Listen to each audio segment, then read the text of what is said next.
All right. Well, waiting on the wool to come in Monday. We'll get that done. But I got my my plus nuts in here, and we are going to do plus nuts. And as you can see, I've got one installed out of probably about several I got to put in here. Just trying to figure this plus nut tool out. And the cool thing is that basically all you got to do is I'll take one of these plus nuts here. Now there was a demonstration, I'll post a link in the video to, from a channel called Captain Fantastic. They haven't done a video in 4 months, but they built their second van. It was a Ford Transit. He did an amazing demonstration of how these work, and it's easy to do. Basically, you've got this pneumatic plus nut tool. It's a lot easier than the hand tool, I promise you. It's worth the $75 to do this, and it's an Astro 1450 pneumatic plus nut tool. And this thing, man, basically all you've got to do here, if I can hold this thing like so, and this is not going to hold it up, is thread your plus nut on top of this nut right here.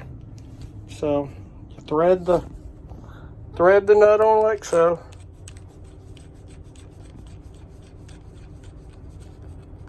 And you thread it all the way down to the base. Now, on this skin of this van, what I didn't realize is when you squeeze it once, it's not going to tighten it completely.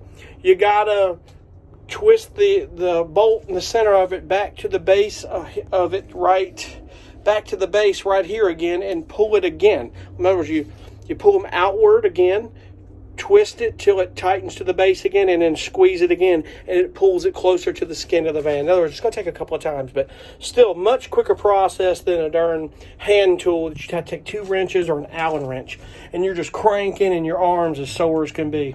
This is a much easier process. Now, there are places on this van that it's going to take me having to route out. I've got to get my routing bit, and I've got to route out a little bit, but that's okay. It's par for the course. That's what we're here to do. The point is get these plus nuts in here so I can bolt everything into this van. So when that's done, we'll keep you posted on that. But I will post a link at the bottom of this. It's plus nuts, man. That's the way to build these vans. It takes it could take 1,300 pounds of pressure before you could pull anything off these. That's what the bed frame is going to be built out with these plus nuts and all my cabinetry. It beats just screws in the wall and worried if they're going to pull out, and they will. Trust me. They're a little hex bolts and some washers with a little Loctite will get these locked in here. Now the cabinets, on the other hand, I'm probably going to, between them, maybe I was going to use rubber grommets, but reading that, if the rubber gets brittle and it gets hard, it's going to defeat its purpose over the course of time with temperature extremities. Probably best just put foam padding between the cabinets just to keep it from squeaking and knocking, and I think that'll be fine. Might be the cheaper way to go in doing it, because I bought some rubber grommets I thought were going to be for cables, and I'm sending it back. They're worthless. They weren't what I needed. So, but anyway, we'll keep you posted on the next video how this went and on the wool and other things. Be cool. I'm out. All right. As I showed in the last video, I got the plus nut screwed on here. Arms are out. Now with these, I really don't have to route them. I can actually slip the bolt off in there. It just takes a little maneuvering, a little twisting, a little bit of twisting.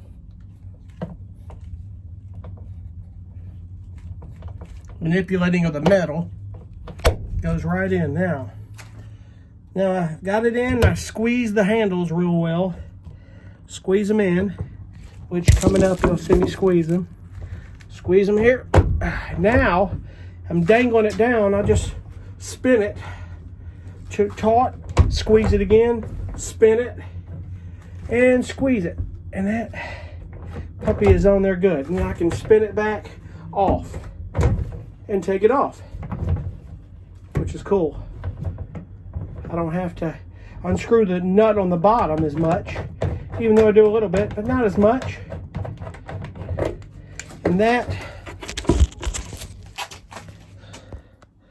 rivet nut is on there tight as hell, my friends. And that is how it's done. I tell you, man, it only took me an hour and a half, maybe 2 hours less, or less to get those rivet nuts in the van. I only have like 3 or 4 to put in. I've got to get my regular drill and my unibit cutter and route out a little holes in a few, just 3 or 4. 5 minutes I'll have those done and popped in, excuse me, with this.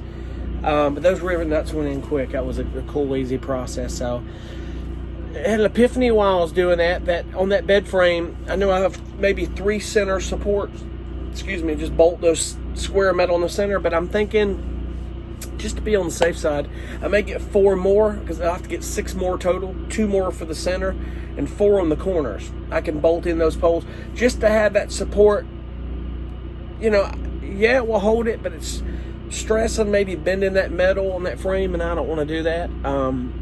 I just got to make sure that thing is solid, and it will be. So, I mean, that thing will be stronger than any wood that you build a bed frame in a van with. I mean, not that stuff won't work when you build it with wood. I just don't feel like doing it. I don't want to cut all that wood and do all that stuff. We're going to make this sleek, quick, and practical. And, you know, the way I'm going to have it, you're not going to see the metal frame. One thought on that metal bed frame is that, I don't know, but I'm still thinking about maybe getting some cans of Rust-Oleum high gloss white and maybe painting those things white, because I don't know, it's steel with zinc coating. I just don't know if it's stainless steel that will rust. And I don't know, you know, moisture you get in the van sometimes, or over time there could be some rust, and I don't want to see that happen. Even with the Rust-Oleum paint, I don't necessarily know. I mean, it would have to really be exposed to a lot of moisture. So I mean, I know that fairly well, and I think it'll be fine. It's just inside that van. We're not sitting in weather extremities. And this is going to be my house. This is not something we're not sleeping in a tent here. So, you know, be it that it may. But anyway, that was an easy process. It's cool. I'll get those tomorrow. I think tomorrow what I'm going to do is, at best, I got to run a little wire, and I need to map out my wiring. I've got a plan on that, and I'll show how I'm doing that. I got to get it out the way, but I hate this shit, pardon my French, but I got to do some painting, man. I got to get that 1/4-inch plywood that's going to be the walls and the ceiling, and I need to get it primed, and I need to get it painted with a high gloss white really well, and can probably do a high gloss enamel and just get it done, because I just can't think of any other panels, and I think it'll be fine. Everybody's doing that. I mean, but and say everybody, not everybody, but a lot of people are, and it's fine. It's just the 1/4-inch thick pre-sanded Luan plywood. It's fine. And when it's painted, you're not going to see the texture. Probably if you touch it, you're not really going to know it's wood. It's really going to look good. So it's almost like painting furniture to a certain degree. So I'll let you know how that goes, and you know, hopefully the weather will permit tomorrow. It's been raining here today and a little bit yesterday, so I think that's going to be clearing out this weekend. It should be nice. But anyway, I'm out again. I know I said I was out, I think the last video, but I'm putting them all together as one. So anyway, until the next process, we'll see you then. Be cool.